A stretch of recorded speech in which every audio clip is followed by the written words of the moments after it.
Evil Dead on the map, and what a disgusting map it is. Producer and professional Deadite Slayer, the always groovy Bruce Campbell.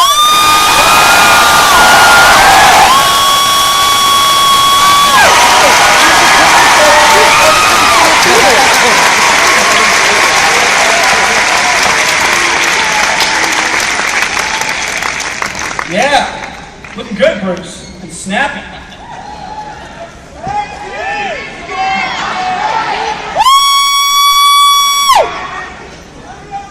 All right, calm down out there. Bruce. It's a table jumper. Yes. For a while, you guys, you seem to be toying with the idea of either an Evil Dead sequel or a remake. Weren't sure which. I know you wrote all about this in the new issue of Entertainment Weekly, On Stands Now. Good time. Like that plug? Isn't that nice? But for those of the people that didn't get to a chance to buy that magazine, God. why don't you explain, why did you decide... It's about Evil Dead or your stupid magazine. A little bit of column A and a little bit of column B. Why did you decide to go with this sort of reboot route that you did? It's a good question, and it happened over a lumpy period of time. We always had talked about a sequel, not a remake, until this guy got involved. A sequel never really happened because Sam Raimi was making the biggest movies in Hollywood. Spider-Man took 10 years of his life. I've been on a TV show for 7 years. The highly rated Burn Notice. Thank you for noticing that. So when the hell were we going to do it? Each of these movies takes 2 or 3 years of our lives, so it didn't seem practical. Fetty made a short on the internet called Panic Attack. If you haven't seen it, it's really cool. 2 weeks later, this schmo is in everybody's Hollywood office. He signs with CAA. I can't get these assholes on the phone, and he signed with them. Sorry, CAA, if some of you assholes are there. But anyway, so one of his meetings was with Sam. And Sam found out that he was an Evil Dead fan, and you can tell an Evil Dead fan who's a real Evil Dead fan because they won't fucking shut up about it. So that's how he knew. So they got to talking. They were going to make a feature version of Panic Attack, which got bogged down into development hell. Huge surprise. And so Fetty started pitching ideas, and one of them was an Evil Dead without the Ash character with 5 new suckers, victims. And that way it would allow us, because Sam was very sensitive to the idea of being able to make another Evil Dead with the Ash character and allowing Fetty to come up with his whole new take on a whole new series of movies. So when I'm in my golden years, I want to be able to introduce 4 Evil Dead movies and 3 other Evil Dead movies. I think 7 is a good number. So we're getting there. We're getting there. I just need a few more. So that's the short version. All right. Fede, I've seen the movie, and I got to know, how the hell did you get an R rating for this? I love it. The rating disclaimer, people, says strong bloody violence and gore, some sexual content and language, which doesn't even begin to describe the stuff that's going down in this film. So did you have to take anything out to get that R rating, or what? No, I mean, MPA can really drive you crazy sometimes, and they were really helpful. In this one, they were really helpful.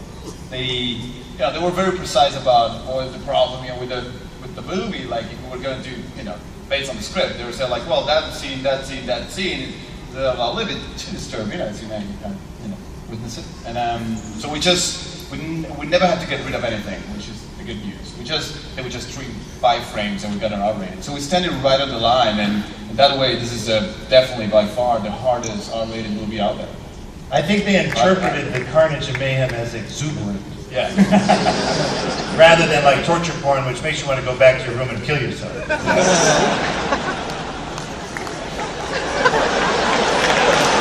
know what that said. I mean, right? At the end of the Evil Dead screenings we've been having, people are talking. They're jibber-jabbing because there's a lot of nervous energy. You watch a torture porn movie and they're all dead at the end of the movie. They've all killed themselves. This isn't like that. This is.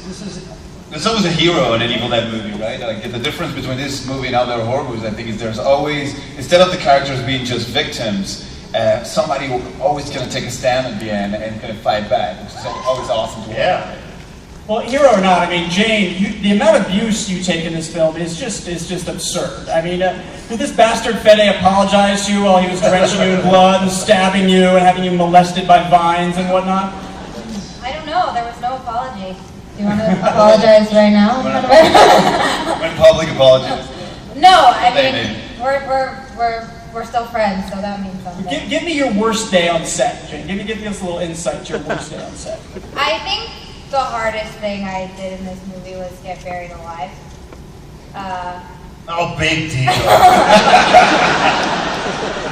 Yeah, we did it a couple ways, but one of the ways was with a plastic bag tied around my head, and I had an oxygen tube sneaking behind my ear, and I laid in a ditch until I was completely covered with dirt. And Fede, for the shot when it was my face, and my face was getting covered as I'm screaming at my brother, is the one who put the dirt on my face until I completely disappeared. And then I Sam Raimi would be proud. But it's because at the end of the day, I mean, all of you guys, like, when you go watch a movie, do you want to see a lot of fake stuff, or you want to see a lot of real stuff?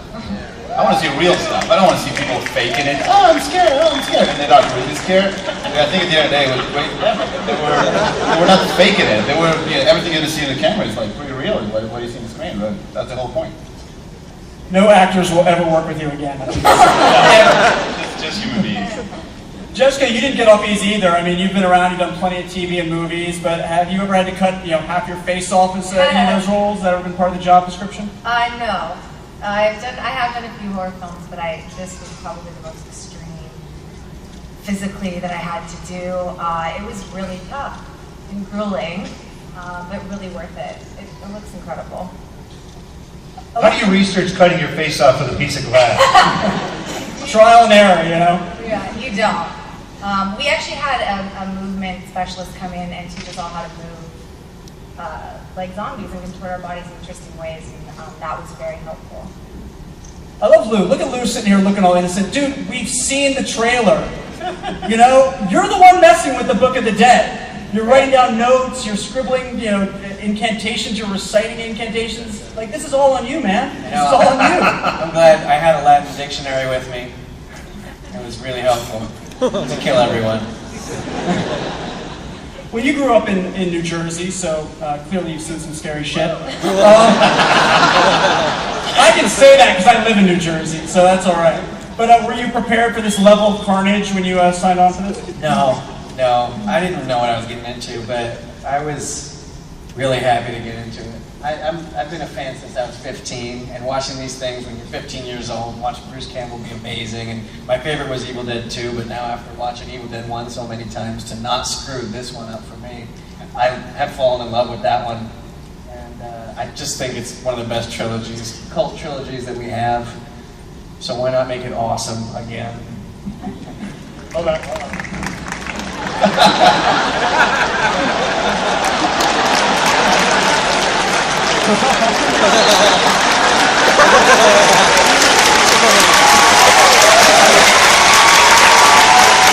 It's just that easy, people.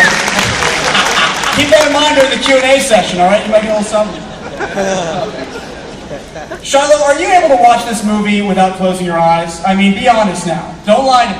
No, I won't lie. It was tough. I sat in this thing. I was definitely screaming, and Lou was actually sitting right in front of me, and I punched him, and I grabbed him, and I squeezed him, and I think his shoulder was bruised the next day. It was exhausting. I literally almost fell down with exhaustion after watching this movie. Bruce, you talked a little bit about having sort of, the Evil Dead original sort of universe, the Ash universe, if you want to call it, and now the new sort of Evil Dead thing. Is there any chance of these two worlds crossing? I mean, couldn't this just have happened at the same cabin 30 years later? I'm going to let Fede answer that question. Of course. Yeah, I mean, the whole point, I think, and my dream, just as a fan, it's nothing official, but my dream is to make, of course, a sequel to this film, and while Sam is making Army of Darkness 2, then connecting the two sagas together into one final epic film where we connect the character from this film with Sam's films, and that would be the dream come true for me to watch all. That is awesome! Oh my god. I love it. But it's interesting because there are a lot of nods to the original in this film. You know, you see the chainsaw, you see the hand, maybe Ash's car is in there somewhere, but they're all incorporated in very different ways. So tell me about striking that balance of nodding to those things, but also, you know, coming up with your own vision for how it was going to play out.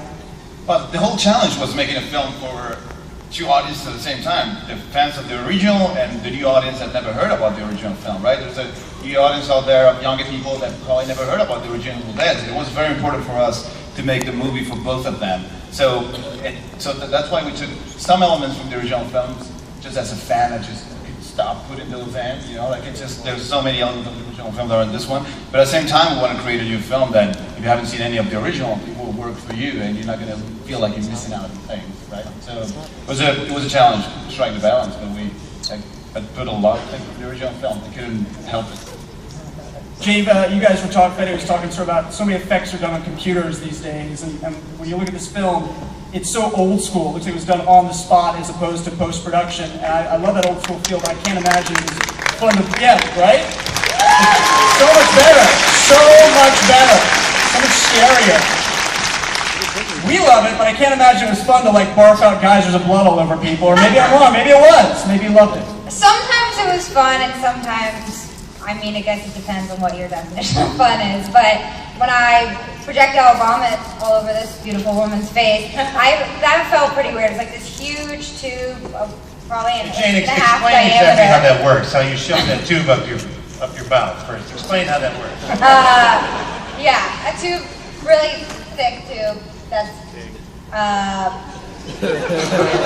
It's got like an umbrella, right? At the bottom, at the top? It is kind of like an umbrella, and that the umbrella part is on the back of your throat, and then a copious amount of this disgusting orange fluid is shot to the back of my throat and then all over her face. But then it hits the inverted umbrella and comes out.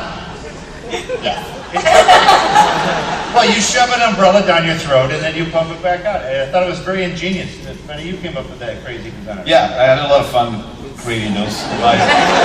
Good times, good times. First, I'm looking out here, I just see fans. I see huge fans. They came all the way here.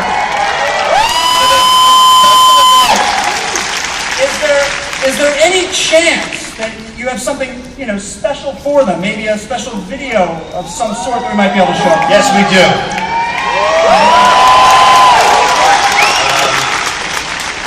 We're going to show you a clip from the actual movie, a sequence.